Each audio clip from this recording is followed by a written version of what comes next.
말씀은 고린도전서 1장 23절, 24절 말씀 되겠습니다. 고린도전서 1장 23절 그리고 24절 말씀입니다.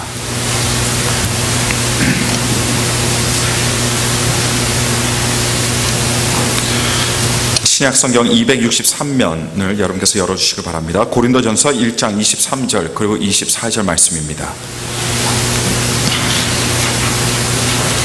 다 찾으신 줄 믿고 제가 봉독해 드리겠습니다. 고린도전서 1장 23절 24절입니다. 우리는 십자가에 못 박힌 그리스도를 전하니 유대인에게는 거리끼는 것이요 이방인에게는 미련한 것이로되 오직 부르심을 입은 자들에게는 유대인이나 헬라인이나 그리스도는 하나님의 능력이요 하나님의 지혜니라. 아멘. 자, 지난주 수요일부터 사순절이 시작되었습니다. 사순절이라 하면 예수님의 순환과 죽으심을 기념하는 절기로 부활절을 기준으로 그 이전에 40일을 일컬어서 사순절이라고 부르고 있습니다. 이 절기 때가 되면 성도들은 예수님께서 우리를 위해서 받으신 그 고통과 고난을 생각하면서 자신의 죄에 대해 깊이 생각하고 그리고 그 죄들을 회개하고 부활절을 기다리면서 믿음의 재헌신을 다짐하는 절기라고 할 수 있겠습니다. 그래서 사순절이 시작되고 나서 첫 주일을 맞은 우리는 이 시간 함께 예수 그리스도의 십자가에 대해서 깊이 묵상함으로써 하나님께서 말씀을 통해서 우리들에게 들려주시는 그런 하나님의 음성을 듣도록 하겠습니다. 1998년 9월달 이 9월달 타임지지에 실린 내용 중에 이런 내용이 있습니다. 패트리샤 기어링이라는 분의 어린 딸이 희귀병이자 난치병인 바텐병에 걸려서 1998년 어린 나이에 사망하고 말았습니다.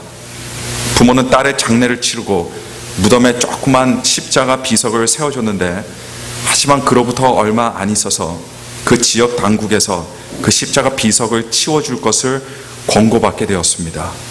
이유인즉 십자가는 기독교의 상징물이기 때문에 한 특정한 종교에 대한 색채가 너무 많이 나고 따라서 사람들이 불편해한다는 것이 그들의 이유였습니다. 그래서 결국은 묘지에 세워졌던 본래의 조그만 십자가가 제거되었고 그 대신 지역 당국에서 허가를 받아서 무엇을 세웠냐? 미키마우스 묘비를 세웠다고 합니다. 한번 보시길 바랍니다. 자, 십자가 비석이 미키마우스 비석으로 교체가 된 이 사건은요 그냥 웃고 넘어갈 수 있는 그런 일이 아니라고 저는 생각합니다.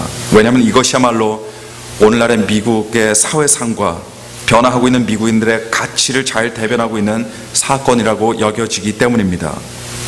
여러분, 이 미국이 어떻게 시작이 되었습니까? 본래 기독교 신앙의 자유를 꿈꾸고 그리고 하나님 앞에서 거룩한 사회, 경건한 사회를 세워보자는 이런 청교도 정신으로 시작이 되었던 미국에서 하나님께서 중심에 계시는 청교도 정신은 이제 온데간데 사라졌고 오늘날을 살아가는 미국인들의 정신에는 기독교의 세계관보다는 디즈니의 인본주의적 세계관과 인생관이 더 확고하게 자리매김을 하게 되었다는 것이 이 묘비 비석을 통해서 우리는 깨달을 수가 있습니다. 그래서 이제 현대인들은 하나님께서 제시하시는 진리에는 관심이 없습니다. 십자가에는 관심이 없습니다. 대신 디즈니사가 신데렐라, 인어공주, 백설공주 같은 이런 다양한 애니메이션 영화들 또는 다른 그 밖의 미디어 매체를 통해서 제안하는 철저하게 하나님이 제외된 인간 중심의 허구적인 해피 엔딩이 있는 디즈니식의 삶을 추구하게 되었습니다. 왜 이런 현상이 나타나는지 어느 정도 상상은 할 수 있어요. 풍요로워진 이 미국 땅에 인간의 삶의 관건은 이제 더 이상 먹고 살아가는 그런 생존이 아닙니다. 대신 편안과 여유 그리고 아름다움과 오락적인 즐거움에 대한 추구가 전부가 된 이 사회에서 이제 사람들은 더 이상 진리라는 것에는 도무지 관심이 없어지게 된 것입니다. 진리라는 것이 설령 있다 하더라도 현대인들은 잘 살기만 하면 진리 같은 것은 상관하지도 않습니다.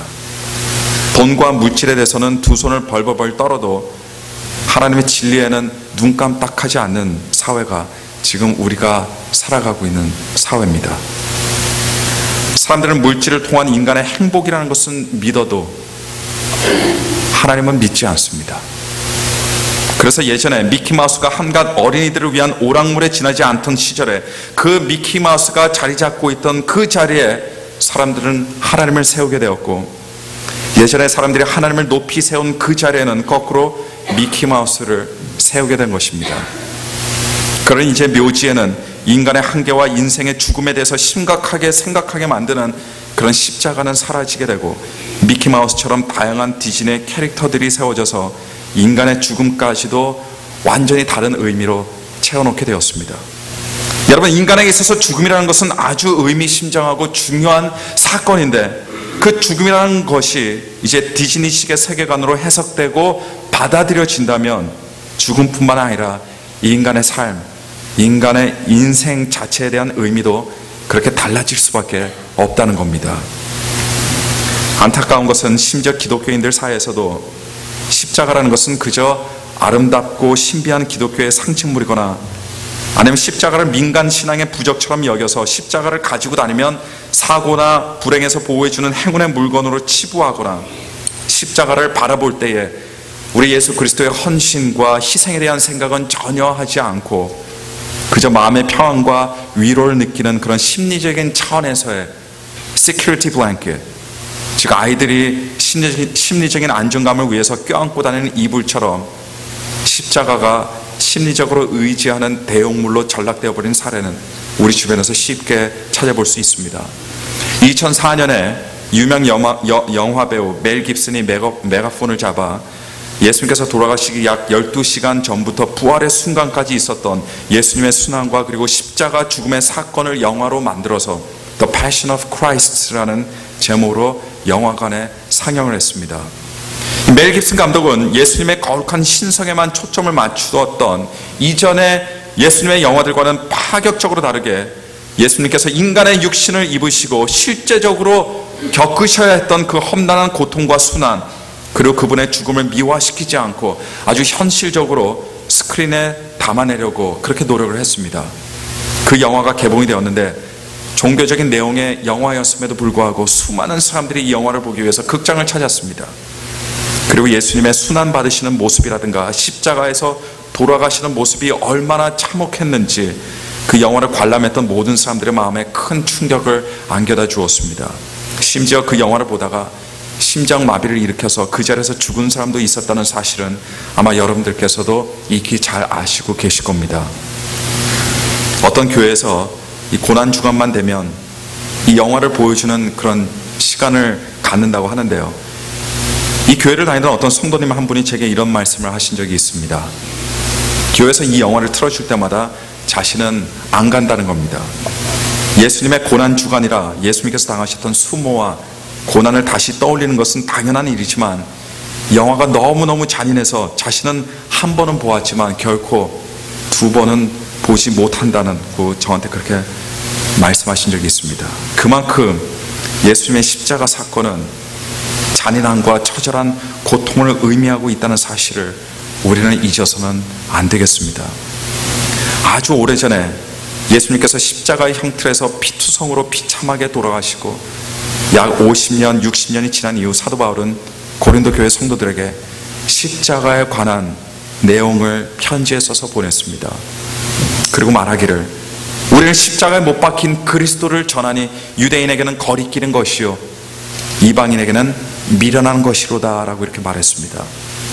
제가 이 자리에서 십자가에 대해서 말을 하면 듣는 여러분들 중에는 무엇인가 멋있고 무엇인가 비장하게 보이는 우리 기독교를 대변하는 상징물 정도로만 생각하시는 분들도 계시겠지만, 아직까지 실제로 로마군에 의해서 십자가 처형이 현재도 행해지고 있던 당대의 사람들에게 있어서는요, 십자가라는 말은 말 그대로 두려움이었습니다.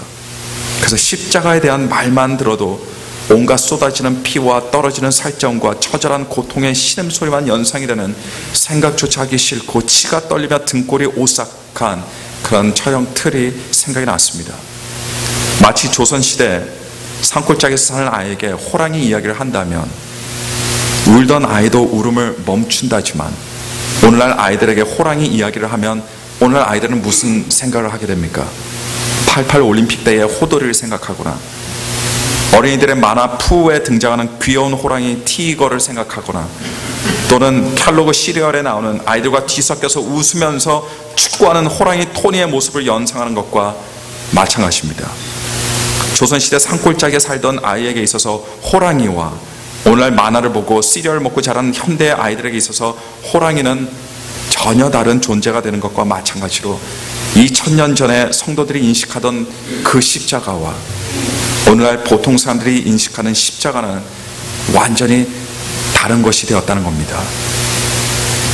그런데 여러분들에게 있어서 십자가는 어떤 의미입니까? 여러분들에게는 십자가는 그저 기독교의 상징물에 불과합니까? 아니면 마음의 평안을 가져다 주는 일종의 심리적인 그런 시큐리티 블랭킷입니까? 아니면 십자가를 바라보면 우리를 위해서 처절하게 대속의 죽음을 죽으신 그 예수님의 생각으로 마음이 겸허해지십니까? 예수님께서 활동을 하시던 당시에 유대인들은 끊임없이 예수님께 요구하던 것이 있었습니다. 그것이 뭡니까? 표적이었습니다. 기적이었습니다.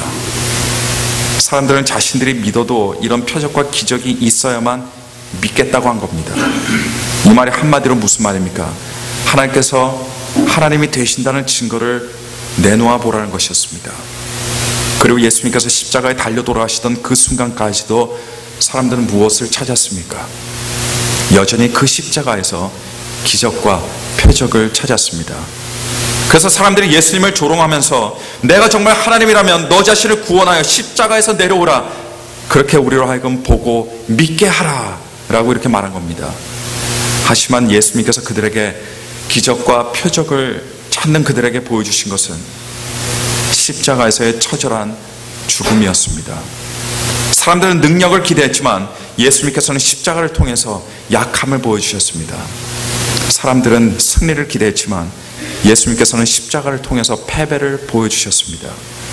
사람들은 자신들을 억압하던 로마군에 대한 정복을 기대했지만 예수님께서는 오히려 로마군들에게 처형을 당하는 그런 굴욕을 보여주셨습니다. 십자가는 사람들이 생각하고 기대하던 모든 것에, 하나서부터 열까지 모든 것에 반대가 되는 것들만 그렇게 보여주신 겁니다.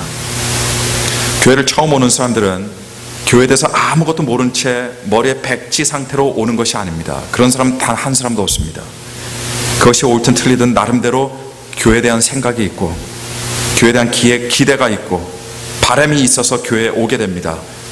단순히 교회에 대한 생각만 가지고 있는 것도 아니에요. 나름 모든 사람들이 하나님에 대한 자신만의 어렴풋한 편견과 그런 선입견을 가지고 교회로 오게 됩니다. 그리고 때로는 하나님께서 자신을 주조하시고 새롭게 만들게 하시는 게 아니라 사람들이 자신이 원하는 하나님, 자신이 원하는 교회, 자신이 원하는 신앙을 오히려 반대로 만들어 나가는 경향들도 우리 가운데서 분명히 있습니다. 마치 예수님 당시의 유대인들과 마찬가지입니다. 아니, 굳이 유대인들을 언급할 필요도 없습니다. 사실 예수님의 12 제자들만 보아도 그렇습니다. 그들 다 나름 예수님에 대한 기대가 있었습니다. 바람이 있었습니다. 소망이 있었습니다. 12명의 제자들은 제각기 예수님 안에서 자기들의 꿈을 꾸면서 예수님을 따랐습니다. 하지만 그들의 모든 기대도 바람도 소망도 다 산산조각 부서져야 됐습니다. 이유는 예수님의 십자가가 그들이 가지고 있던 모든 요구와 기대와는 반대의 것들을 보여주었기 때문이었습니다. 한마디로 제자들조차도 예수님에 대해, 하나님에 대해 잘 모르고 있었다는 겁니다. 오늘날도 마찬가지입니다. 교회에 와서 예수님을 믿고 신앙생활을 하다 보면 이전에 내가 알던 지식이, 내가 생각하던 그 생각들이, 내가 기대하던 기대들이, 내가 세상을 바라보고 그리고 나 자신을 바라보던 시각들이 하나님을 알게 되고 하나님의 은혜를 맛보게 되고 성령님을 체험하게 되면서